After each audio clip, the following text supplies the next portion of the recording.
Hey, good afternoon. 406 here, News Talk 105.9 WMAL, where we're making sense of the news. Coming up, former Navy SEAL, that is, Bill Brown will be with us at 4:30. He talks about Pete Hegseth arriving as Secretary of Defense this morning at the Pentagon. And Ken Cuccinelli is also with us, former Virginia Attorney General and a former Deputy Secretary of Homeland Security. We'll get his take on Tom Homan's night raids to arrest all of these violent illegals across the country. And you can join us at 888-630-9625, 888-630-WMAL. Yeah, President Trump wasting no time on literally anything. You know, the traditional move in Washington, if you're in a diplomatic dispute with another country, is months of behind closed doors negotiations and figuring out ways to massage and manage the relationship with those countries. President Trump this weekend gave a masterclass on how to use executive authority when the government of Colombia, South Carolina, South America, not Colombia, not Colombia, South Carolina. That's a completely different place. Colombia, South America, they decided to reject their own citizens from being returned on American military planes. And so instantly, President Trump threatened to impose financial sanctions, visa sanctions, travel bans on government officials, family members, supporters, and in 37 minutes flat, Colombia reversed course, and the president of that country announced that he would be sending the presidential plane to pick up his own citizens and bring them back to Colombia. For more on what we are witnessing, I want to bring in Kevin Roberts now. He's the president of the Heritage Foundation. He joins us on the phone. Kevin, good to have you back with us, sir.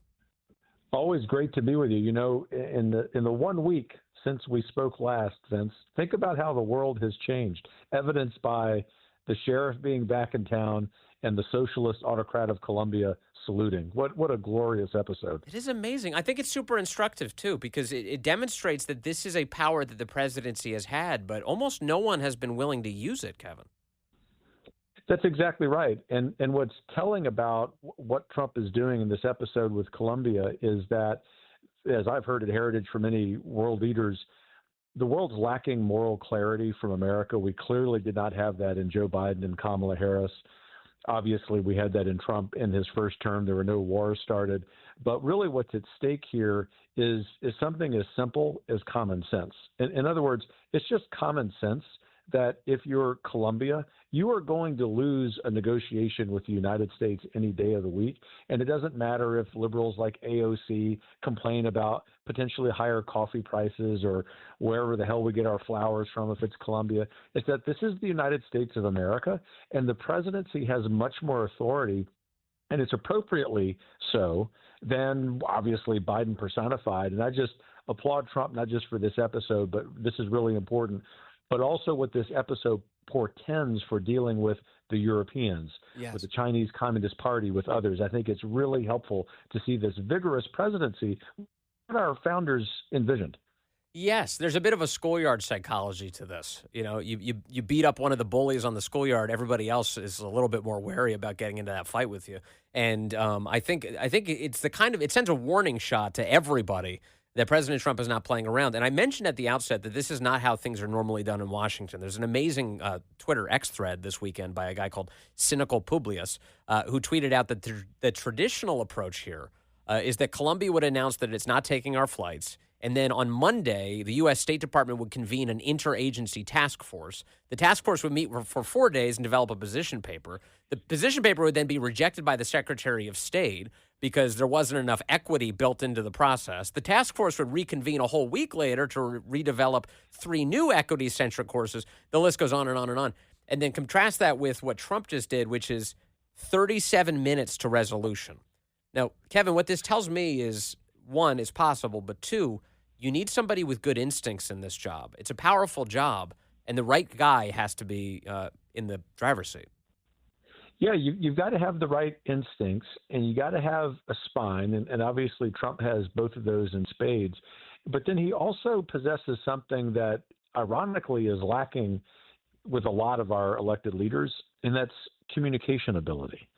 And I think, as we've talked about before, Vince, That communication ability is something that's already a hallmark of the Trump presidency, not just by him, but also think about the vice president schooling the elitist Face the Nation hostess yesterday. Yeah. But also every single one of these cabinet secretaries is someone who knows their stuff. They know their material in their respective agencies, but also can communicate it. I think that combination of instincts, knowledge of substance, and communication really is it's a sign for any elected official on the right. If you want to be governor, county commissioner, whatever your office is, you really need to possess these things. And if, in fact, this becomes the trend on the political right, I think we might be looking at a generation of controlling governance in this country, which means that, of course, it's going to be the golden age. I hope so. I really hope. It does seem like it's headed in the right direction. And as you point out, J.D. Vance did very well with Margaret Brennan this weekend. I was like a lot of, especially conservative media figures, reacting to, why are you sitting down with her? Don't go to CBS. Remember that stupid debate that she was tasked with governing? It went horribly because she was interfering in the whole thing. But J.D. Vance, just as he did in that debate and then subsequently in this interview, he came out looking good. And I think they know that. This is a White House that's aware of their strengths, and especially the strengths of President Trump and Vice President Vance, which is, yeah, they can handle these environments. And in fact, they can speak to a different audience and they can come out way ahead because they know how to handle, they know how to run circles around a woman who really is nowhere close to him. Well, that's exactly right. And what I love about this administration so far is that they're always on offense. And that's obviously benefiting their own policy priorities, the rejection of the leftist framing, which I think was a tremendous skill exemplified by Vance yesterday.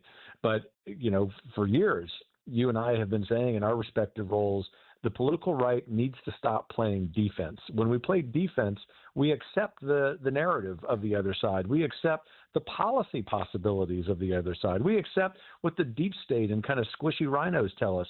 When you're on offense, you're setting the terms of the game. And I think that one weekend, we ought to be smiling about the possibilities over the next 4 years. I got another encouraging headline for you today that's from the Telegraph, the British Telegraph. They say, the headline is Iran's supreme leader forced to wear flak jacket as fears of existential threat grow.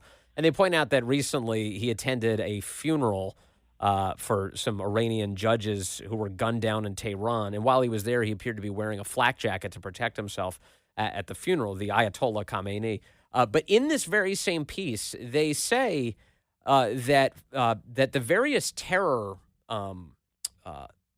proxies of the Iranian government are being warned by the Iranians right now to not be too belligerent towards the United States. They say, quote, forces and allies in the region have been instructed to act with caution as the regime feels an existential threat with Trump's return. In Iraq and Yemen, forces have been told not to target any American assets. And if they do, they are explicitly warned against using Iranian weapons. They've been told to keep defensive positions for a while and to avoid any actions that might provoke the Americans. Well, that's a huge change from what it was under the Biden regime, isn't it, Kevin Roberts? What a huge change. What a huge contrast from the fecklessness and kowtowing, really, by Biden to the Iranians, or the delivery of billions of dollars of cash by Biden's mentor, Barack Obama. This is what people expect when they think about the United States presidency, when they also think about this famous Reagan mantra of peace through strength. And I'll also observe to the neocons in the audience, this doesn't mean we have to go start adventurous wars without congressional approval. It simply means the president, operating well within his parameters constitutionally, can carry a big stick. And right now, if the Iranians are taking note of what's going on, I think that tells you everything you need to know. You just mentioned Ronald Reagan, which makes me think of something else President Trump did this past weekend. He fired almost every single inspector general in the federal government. The left is furious about this, but this reminds me that Ronald Reagan did the same thing back in 1981. He fired 16 inspectors general right as he became president of the United States.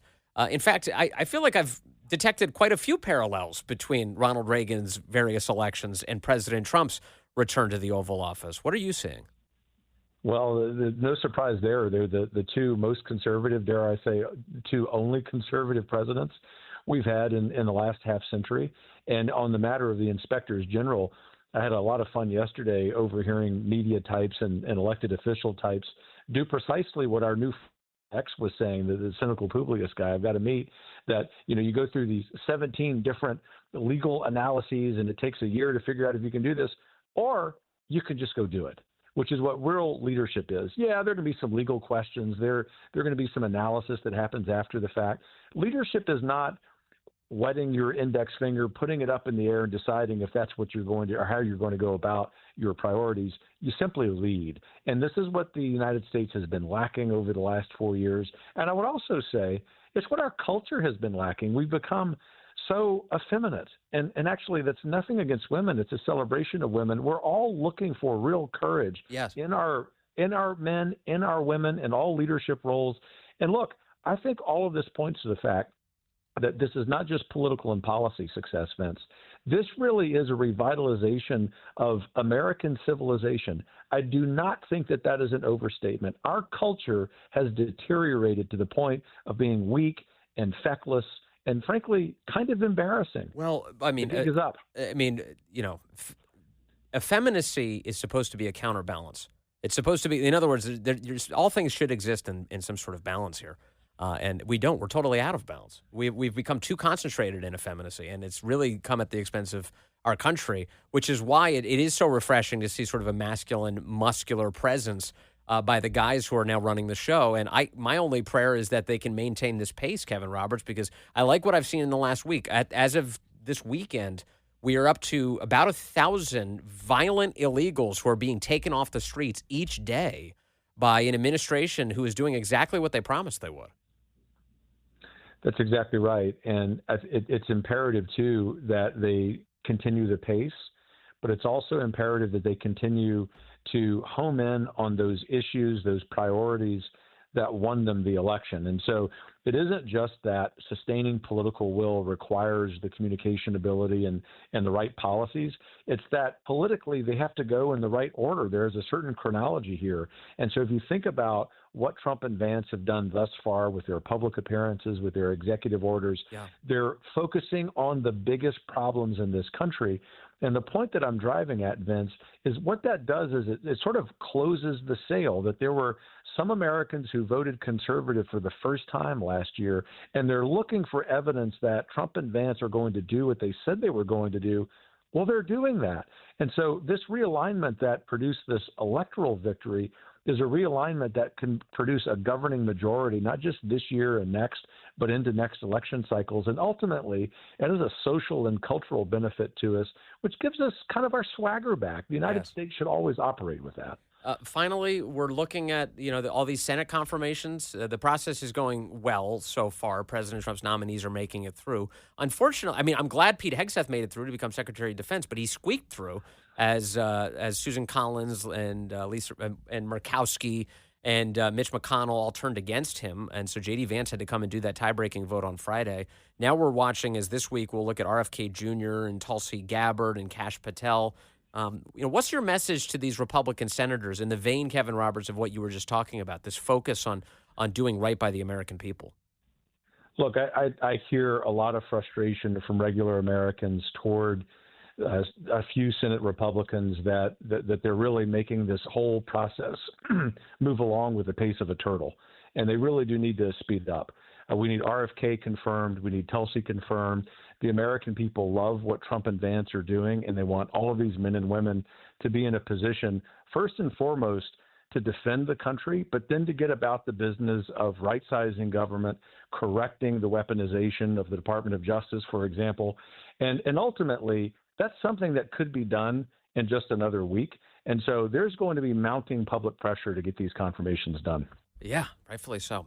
Kevin Roberts with the Heritage Foundation, always a pleasure to talk to you, sir. Have a great week. Yeah, what a world of difference an administration makes.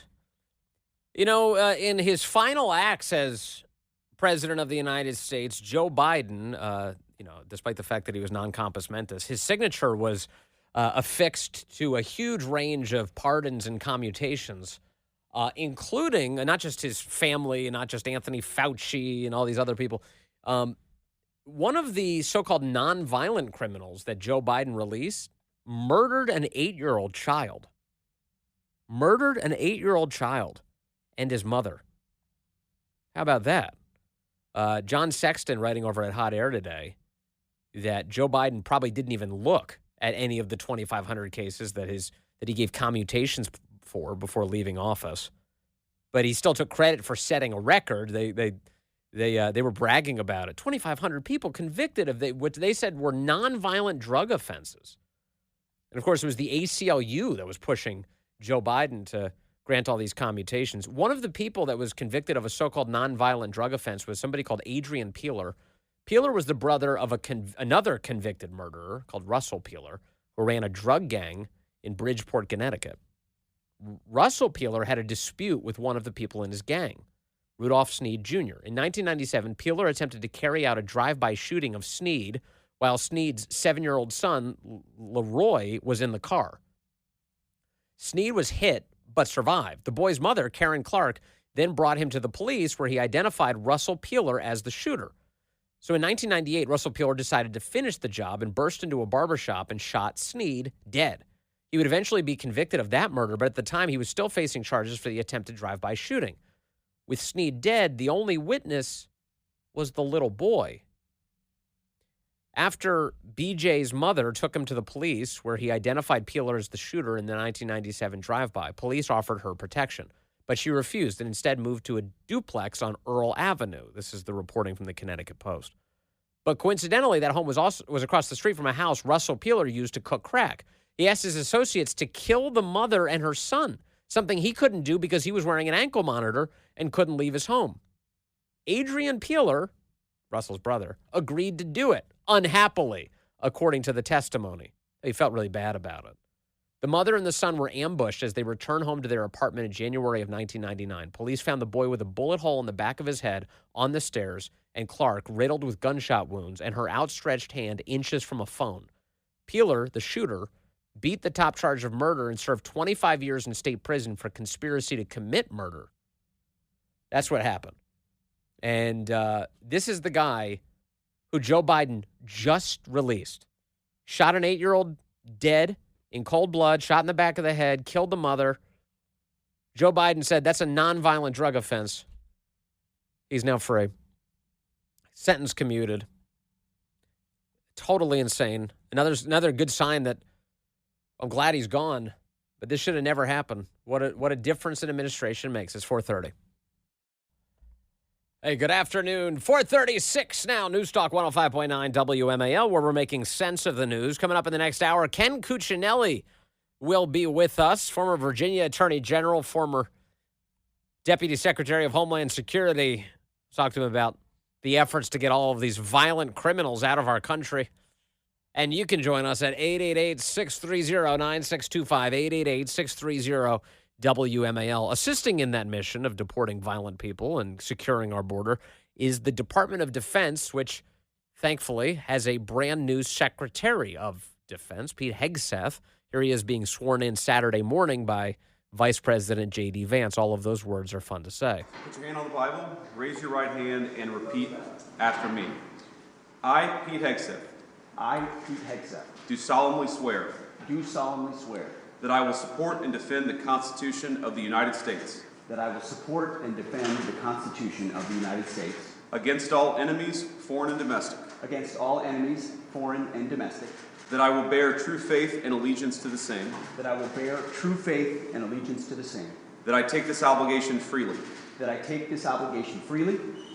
Without any mental reservation or purpose of evasion. Without any mental reservation or purpose of evasion.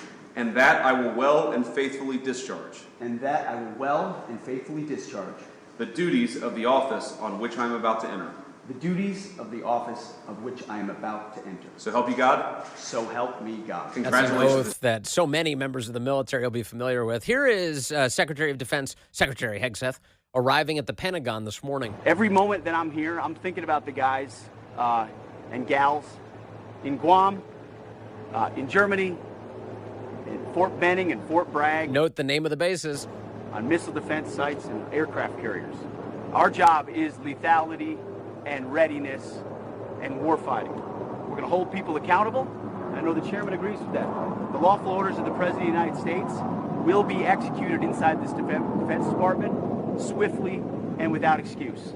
we will be no better friend to our allies and no stronger adversary to those who want to test us and try us. You heard him there refer to the chairman. That's the chairman of the Joint Chiefs, C.Q. Brown, General C.Q. Brown.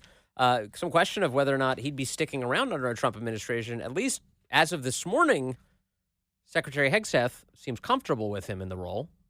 For more on all of this, I want to bring in Bill Brown now, a former Navy SEAL, who joins us on the phone, who fought so hard for Pete Hegseth to make it to this point as well. Bill, good to have you back with us, sir. Hey, Vince, it's great to be with you. Thank you so much for giving the warfighters a voice. Always.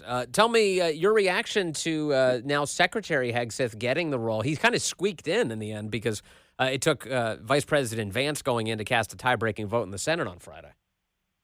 Hey, I think the Vice President said it right when he said win's a win, and that's what matters. Yeah. And it's a great day for our military. It's a great day for our nation.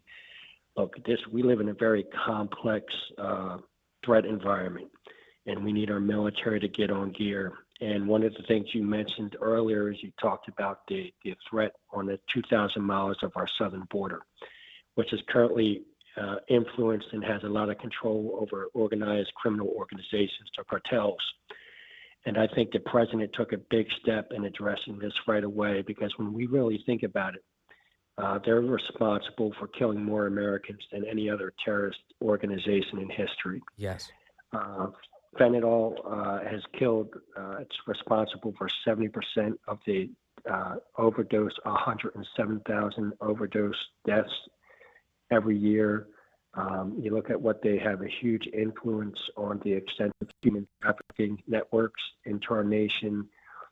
They're heavily influenced by China, who has a big influence on money laundering and actually the chemical precursors used for fentanyl. Yep.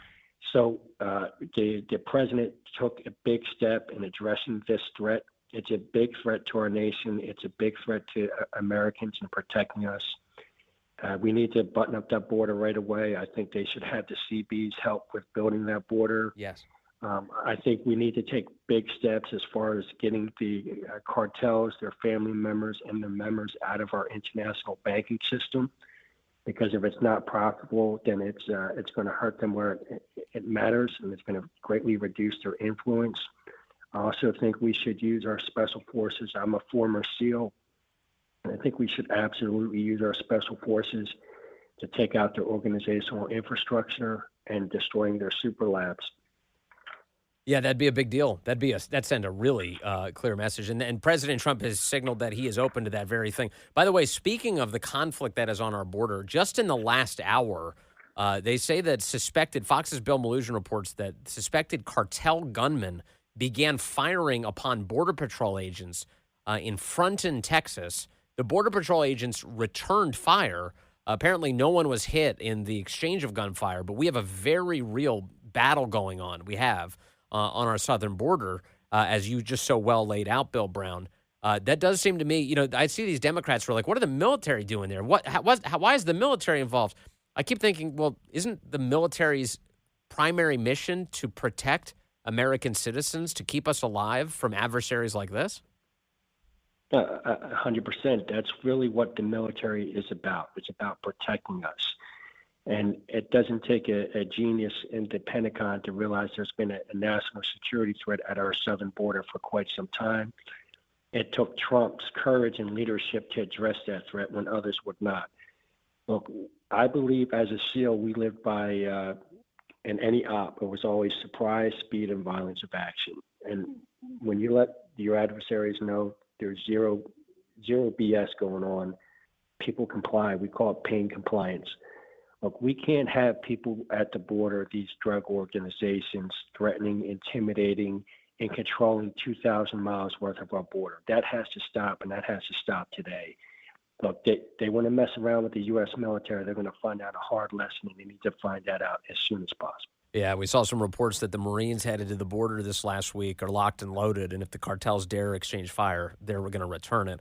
By the way, I love that phrase, surprise, speed, and violence of action. That almost makes me want to figure out a way to join up. It's so cool. Hey, as far as the border is concerned, I have a Democrat senator from Michigan, Alyssa Slotkin, who was on ABC this weekend, and she's upset that the military is supporting the border mission. Here she is. Your reaction to those military flights and the influx of troops going to the border and the idea that they are armed.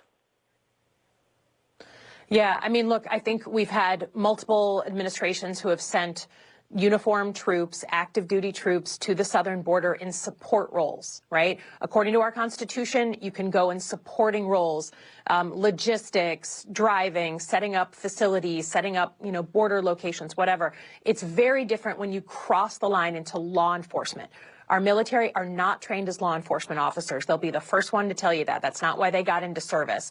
And it's also in violation of our Constitution. So I think it's very important that we keep that line. I don't even really know what she's talking about, because my impression is not that the military is there for law enforcement, Bill Brown. It's there to kill enemies if necessary and support the Border Patrol in its mission.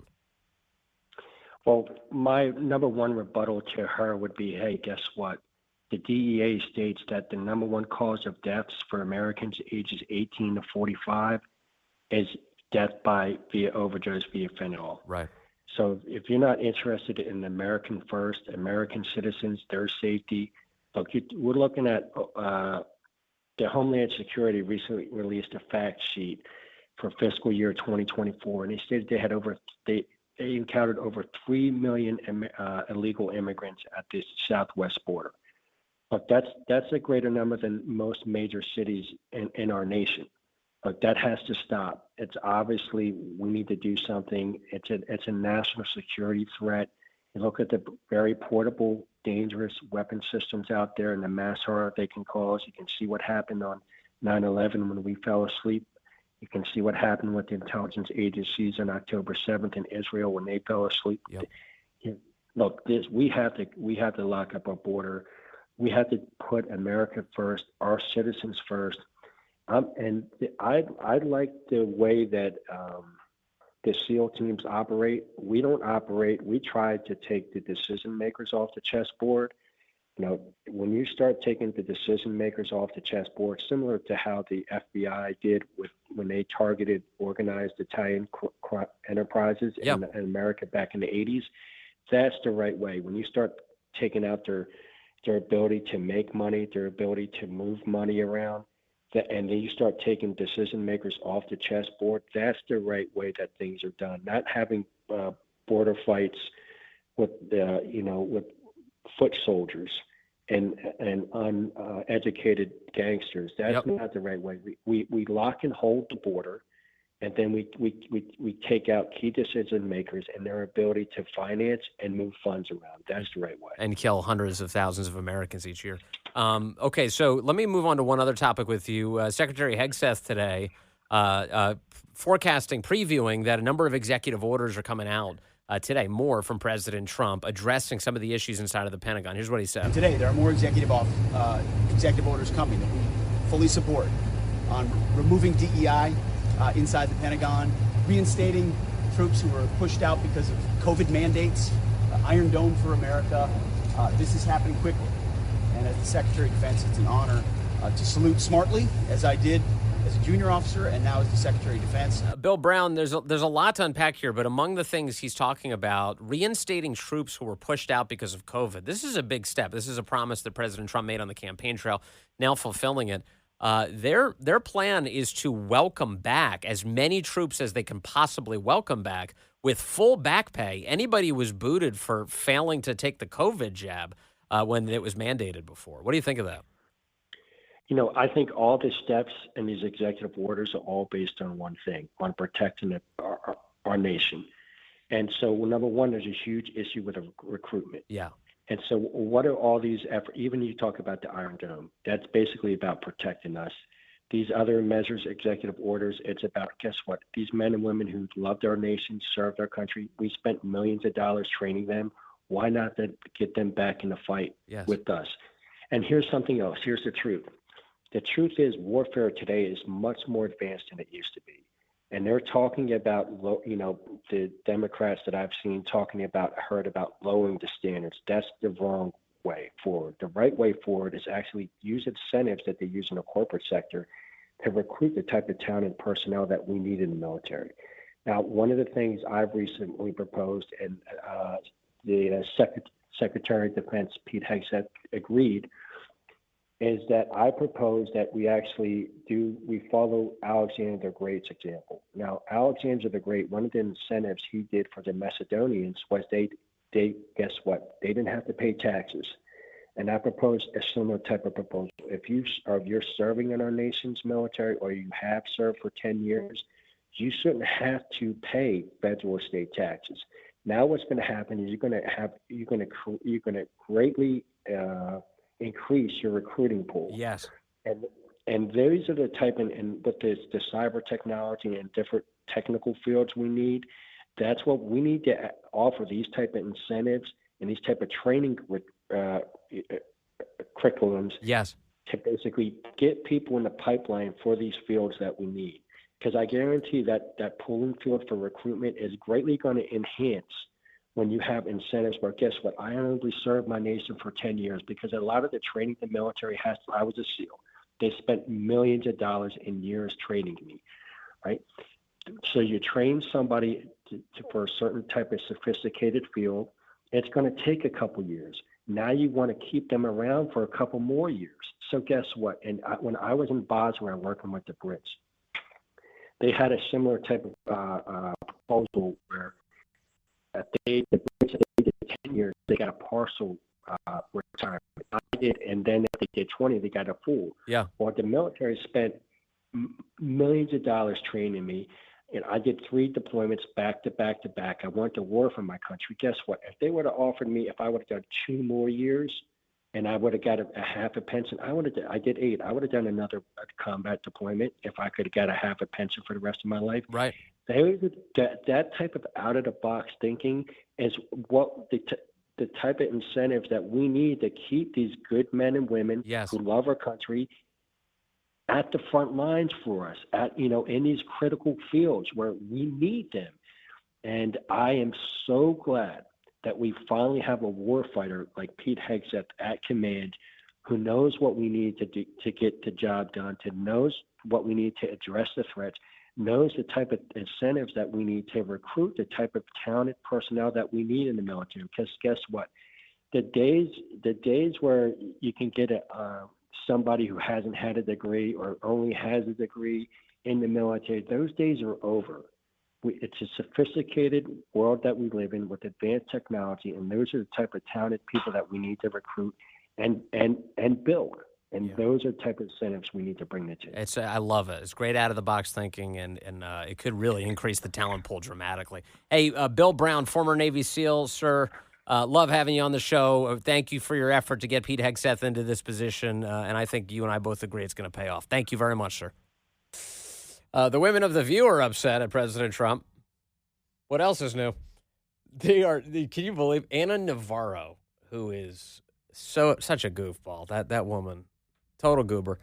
She said that, did you know that most of our roses come from Colombia? Happy Valentine's Day.